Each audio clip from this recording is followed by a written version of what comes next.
안녕하세요, 역규입니다. 고양 농구장에서 농구 경기를 보고 왔습니다. 고양 캐롯 홈구장인 고양체육관 이용 팁과 장단점들을 제 주관적인 생각 그대로 전해드리려고 합니다. 제가 농구광까지는 아니어도 2001년 고등학교 체육대회 농구에서 1호 골을 기록한 농구인입니다. 겨울 스포츠의 꽃 하면 농구와 배구 많이 이야기를 하는데요. 오랜만에 방문한 2022년에 우리나라 농구장은 과연 어떤 변화가 있을지 기대하며 출발하겠습니다. 요즘은 야구장들도 거의 신축을 하거나 리모델링을 해서 시설이 좋은데요. 농구장은 몇몇 경기장 빼고는 내부 시설이 상대적으로 좋은 편입니다. 입구부터 산뜻하게 있네요. 고영체육관 1층은 수영장이 있어서 입구는 2층인 것 같은데 예매한 표를 교환하는 곳이 2층에 보이지 않았습니다. 입장권 교환 혹은 티켓 구입이라는 안내판 하나 없는 1층 길 한가운데에 있었더라고요. 경기장 방문하시는 분들은 꼭 1층에 길가운데에 있는 티켓 박스에서 예매한 티켓을 교환하시거나 발권을 받으셔서 2층으로 올라가시길 바랍니다. 농구장에 가자고 아들을 꼬시면서 야구장처럼 먹을 것도 많고 치킨까지는 아니더라도 휴게소에서 먹는 핫바나 소세지 정도는 있을 거라고 설득했는데요. 아무리 찾아보아도 이런 간식류를 파는 곳을 찾을 수가 없었습니다. 약간 허름해 보이는 구내식당 같은 곳과 편의점이 전부였는데요. 설마 이게 전부일까 했는데 이게 전부가 맞았습니다. 여기가 식당도 왜 이렇게 오랜만이야? 커피가 최악이야. 그나마도 어마어마한 줄과 밀려드는 주문에 시간이 굉장히 오래 걸렸는데요. 음료 3잔과 과자 2개를 구입하는데 25분이 걸렸습니다. 자리에 왔는데 의자에 음료거리조차 없어서 그냥 바닥에 놓고 마시거나 들고 마셔야 하는 그런 불편함이 있었습니다. 그래도 먼 길 시간 내서 왔으니 기분 좋게 보자 하고 있는데 음악 소리가 커도 너무 큰 게 아닌가 하는 생각이 들었습니다.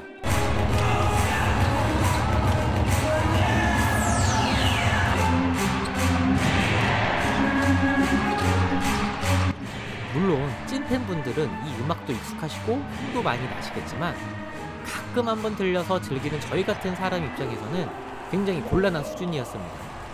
홈팀이 공격할 때나 수비할 때 가리지 않고 음악이 틀어져 나오고 특히 홈팀이 슛할 때 그 레이저 소리는 제발 좀 안 나왔으면 좋겠네요.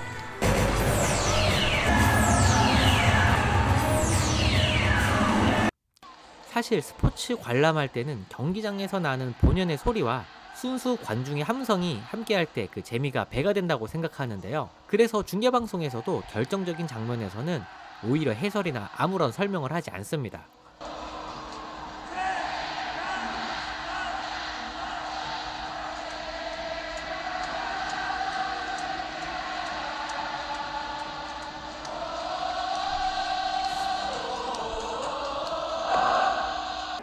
하지만 여기 농구장에서는 지나치게 많은 음악과 효과음 그리고 대화가 불가능할 정도의 데시벨이어서 영 집중하기가 힘들었습니다.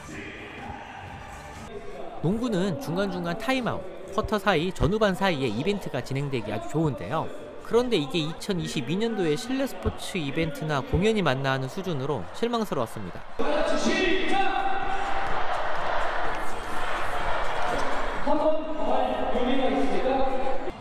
어린이 치어리더 팀 이런 멋진 공연은 좋았는데 이 팀이 한 번 나오고 그만이 아니라 계속 나오더라고요. 관중 참여가 되는 이벤트는 거의 없고 장내 아나운서의 박수 박수 소리만 가득한 댄스 공연과 멀리 날아가지도 않은 고무줄에 선물 보내주는 거 한 번 하는 것 같더라고요. 야구장만 해도 전광판으로 퀴즈를 내보낸다든지 춤 대결을 한다든지 하며 볼거리의 다양화를 시도하는데요. 거의 똑같은 패턴을 종일 보고 있으려니 좀 애매했습니다. 하다못해 실내 경기장의 조명이니 암전을 한 후에 이벤트도 가능할 것 같은데 4쿼터 시작 전에만 딱 한 번 경기장이 어두워지고 조명의 밝기 차이도 없었습니다. 신생팀이라 원가 절감을 하는 건지 하는 마음에 점점 실망이 커졌습니다. 저희가 올해 경기장 갈 때마다 늘 용품샵에 들려서 구경도 하고 구입도 하였는데요. 고양체육관에서는 용품샵은 없고 이것도 역시 길거리에서 팀조끼 같은 유니폼만 파는 것 같았습니다. 또 흔한 마스코트 하나 볼 수 없는 것도 의아했습니다. 호랑이, 갈매기, 공룡 이렇게 따라다니면서 사진도 찍었었는데요. 도대체 캐롯팀은 마스코트가 뭔지 아예 알 길이 없었습니다. 집에서 찾아보니 대길이라고 개구리 같은 친구라고 하는데요. 경기장 안에서 음식 먹지 않을 때 그 마스크 쓰라고 순찰하는 그런 인력보다는 이렇게 마스코트 탈을 쓰고 돌아다니는 분이 더 필요하지 않나 생각했습니다. 하나 둘 셋, 하나 둘 셋. 감사합니다. 사실 우리나라 농구 리그는 약간 매니아층 중심이 되어버린 것 같은 생각이 듭니다. 이건 다른 스포츠도 마찬가지이긴 하지만 평소에 관심 없는 사람들이 찾았을 때 다시 찾고 싶은 경기장이 되어야 하는데 그런 점에서 너무 부족하지 않았나 하는 생각이 듭니다. 관중들이 많은 곳만 봐도 가격이 2만원에서 3만원 하는 곳이 먼저 매진이 됩니다. 충성스러운 고객이 많다는 뜻이기도 하면서 한번 즐기더라도 보다 좋은 자리에서 관람하며 충분히 지갑을 열겠다는 사람이 많다는 건데 구단 수익을 위해 돈을 쓰고 싶어도 쓸 수가 없는 홈구장이 너무 안타깝더라고요. 물론 비교 대상인 야구는 홈 경기가 70경기가 넘고 보통 홈 관중도 평균이 5,000명에서 10,000명 이상이니 찾는 사람도 많고 경기도 많아 시금류 판매도 잘 되고 이벤트가 다양할 수는 있습니다. 하지만 아무리 그렇다 쳐도 볼거리, 즐길거리, 먹거리가 이렇게 부족한 곳에 새로운 관중이나 가족이 과연 찾을까 하는 생각을 종일 하였습니다. 너무 단점만 말씀드린 것 같아 장점을 그래도 정리를 하자면 추운 날씨이지만 경기장 온도는 외투가 필요 없을 정도로 따뜻했습니다.